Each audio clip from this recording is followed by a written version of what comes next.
Boker Tov, nous sommes le 20 juin 2022, c'est l'heure du premier journal d'information en direct de Jérusalem sur Radio Kalita.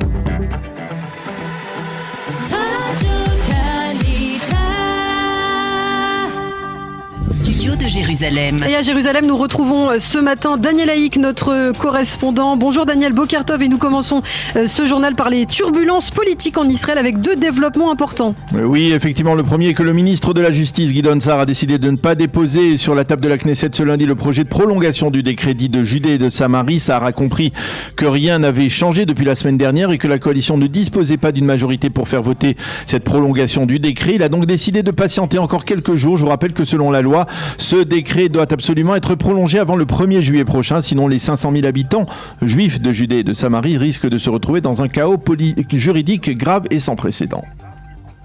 Le second développement devrait intervenir par ailleurs mercredi et pourrait être fatal à la coalition. Effectivement, puisque le Likoud a décidé de déposer mercredi un projet de loi visant à dissoudre le Parlement israélien. Il s'agit d'un projet de loi en lecture préliminaire. Il n'est pas nécessaire d'obtenir pour le faire voter une majorité absolue, mais seulement une majorité relative. Au Likoud, on a pris cette décision afin de forcer le député Nir Orbach de Yamina à choisir une fois pour toutes entre la coalition et l'opposition.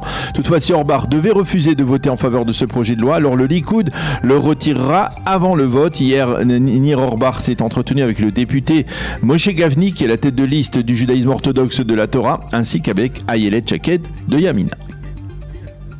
En dépit des sévères mises en garde de l'état-major de lutte antiterroriste, plusieurs milliers d'Israéliens s'apprêtent par ailleurs à partir aujourd'hui vers la Turquie. Et oui, cela peut paraître incroyable, mais c'est vrai. Au moins 4000 Israéliens doivent s'envoler aujourd'hui vers Istanbul, mais également vers la région balnéaire d'Al-Natoli, à bord de 26 vols commerciaux au départ de l'aéroport de Ben Gurion. Il convient toutefois de souligner que parmi ces passagers, une proportion importante d'Arabes israéliens, ainsi que des hommes et des femmes d'affaires qui ne se promènent pas obligatoirement dans les zones touristiques ciblées par les terroristes iraniens, en particulier donc à Istanbul. Il faut également noter que le chef de la diplomatie israélienne Yair Lapid se rendra en visite en Turquie ce jeudi, une visite éclair. Il y rencontrera son homologue turc Mevlut Çavuşoğlu. Il est possible que les deux ministres annoncent alors le retour des ambassadeurs des deux pays à Tel Aviv et à Ankara. Enfin, de hauts responsables israéliens seraient préoccupés par des menaces en direction d'Israéliens qui se rendent dans les pays suivants: l'Égypte, la Jordanie, les Émirats et également Bahreïn. Et puisqu'on parle de pays arabes, la ministre de l'Intérieur israélienne Ayelet Shaked entreprend aujourd'hui une visite au Maroc. Une visite qui devrait lui permettre d'accentuer la coopération entre Israël et le Maroc dans plusieurs domaines. Shaked doit rencontrer son homologue marocain ainsi que le chef de la diplomatie.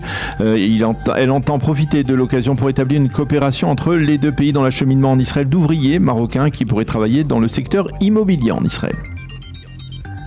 Dans le reste de l'actualité, le mouvement de grève se poursuit dans l'enseignement primaire alors que c'est aujourd'hui la dernière journée de l'année scolaire pour ces classes. En effet, le puissant syndicat des enseignants a décidé de ternir cette ultime journée de classe en faisant grève de 8 à 10 heures pour protester contre les conditions salariales de ces enseignants.